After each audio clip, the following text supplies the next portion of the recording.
Let's go. Hello, everybody. Welcome to the YouTube channel, Connolly Station, Chicago. This is our first episode, publishing on November 13th, year 2020. Tonight's topic, our feature of the day, is my grandfather, a man I never met, Morgan Connolly. My dad, Morgan, was named after his father. I'll speak on that a little bit more in a minute. This is a photo of my grandfather in his youth, and he had served his country in Ireland. As things were very complicated in their history, it came to pass that in the Irish Civil War, he was a prisoner of war. So during that time, I'm going to slide the photo over so we can see the note, and many thanks to my cousins for providing that original photo that we just saw, and for providing this actual letter that my grandfather wrote on the 24th of October in the year 1923.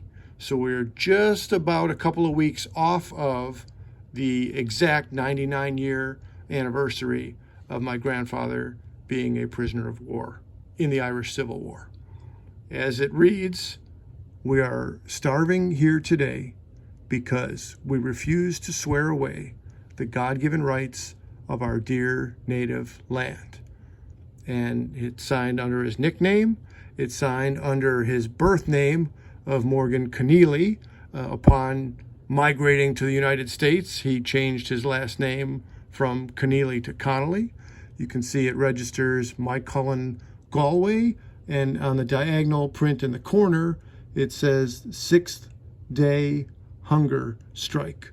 So I can only imagine what being on a hunger strike at all, or a 6-day hunger strike, what kind of effect that would have on someone. Then the corresponding note here is signed Tom Conneely, Mycullen, Galway, Mycullen County, Galway. This one reads, I write these few lines in fond memory, hoping to see someday my country free. So this was some pretty serious stuff in history, and I wanted to document it and record it. So as I started with this picture, and again, thanks to some of my cousins for having this photo. I spent most of my life not knowing this photo existed.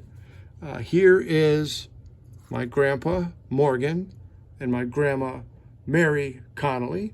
So their 4 children included the firstborn, Patrick, and my dad, Morgan, and his twin sister, Mary. Well, Morgan and Mary named the twins Morgan and Mary after themselves. So that was how that went. And then they had one fourth and final son, Tom Connolly. All 4 of those siblings have now passed on, and that's all the more reason to try to document some family history. So in addition to writing that letter while he was incarcerated, this is a great mystery of how all this came together.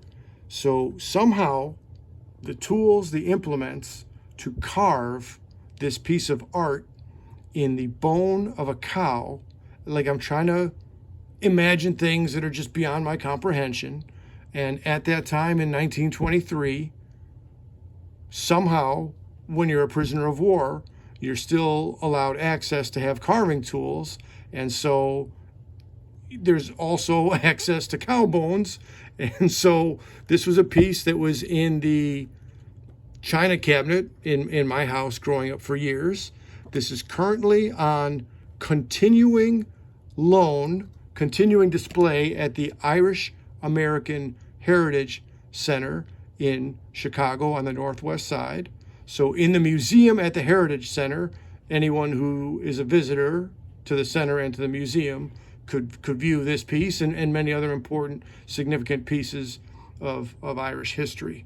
So I did want to go into a little bit of detail, and again, there's so little that I know and I have so much to learn. But you can see in the upper center, there is a harp carved, and some of my family refers to this piece as the harp. I don't even know if we had a name for it or if it was just that thing that Grandpa carved while he was not free at the time.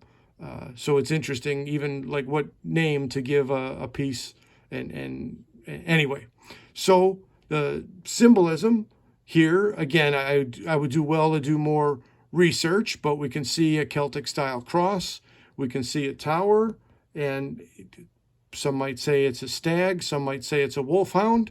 I might be inclined to go wolfhound. And as we can see in the very bottom there, it has inscribed the year 1923.